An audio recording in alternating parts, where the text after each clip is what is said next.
hello दोस्तों good morning सब भलରେ थे मोर आशा ଅଛି ସକାଳୁ ସକାଳୁ ମୁଁ ଅଛି ବନ୍ଦ କେ ବ୍ରଶ ଧରିକିନା ମୁଇଁ ଦେଖିଛି ଯେ ମୋର ଦାମାନେ ଗାଧୁଥିସନ୍ ଗାଧି ସାରିଲା ପରେ ମୁଇଁ ଫେର ବ୍ରଶ ଘଷି ଘୁଷା କରି ଫେର ବାହାରସି ଘରକେ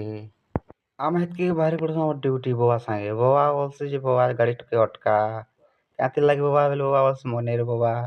ମତେ ଖୋବ୍ ଏକ ଲାଗୁଛି କା ଏକ ଟିକେ ବସମି ବସି ହଁ ବେଟା ବସି ପକା ଏକ ବଲସି ମୁଇଁ ଟିକେ ଫେରି ଆଡ଼କେ କ୍ୟାମେରା ଟିକେ ବୁଲେଇ ପକାସି ବବା ତ ପୁରା ଦିଲ୍ ଖୁସ୍ ତାର ମନ ଆମକୁ ଏକ କାମ କରବାର ଥି 5-6ଟା କଲମ ଥିସି ଯେ ଆମକେ ଠିଆ କରବାର ଥିସି ଫେର ବବା ଆମେ କରି ଆମେ କରସୁଁ ଯେ ଠିଆ ବବା ଧରସି ଆର ଫେର ମକେ କହିସି ଯେ ଗଛ ଆନି ଯା ଗଛ ଆନିଆ କରି ଆଲା ପରେ দেখছি যে নাই ববা বসে ধরছে ଘରେ ଟିକେ ସୁଟିଂ ବବାର ଟିକେ କର ହଁ ପ୍ରାପ୍ତ ବବା କରୁଛେ ବଲସି ମୁଇଁ କରି ପାରୁଛି ସୁଟିଂ ଟିକେ ଯେତିକି କାମ ଥିସି ଆମେ ଏଇଟା ଦେଖ ସାରି ସୁରା ସବୁ ଦେସୁଁ ଦେଖ একটা ସାଡ଼େ ଗୋଟେ ଅଛେ ଦୁଇଟା ତିନଟା ଚାରଟା ସବୁ କରସୁଁ ଗୁଡ୍ ବାଇ କାଲକେ ମିଲମା ନେକ୍ସଟ ଭିଡ଼ିଓ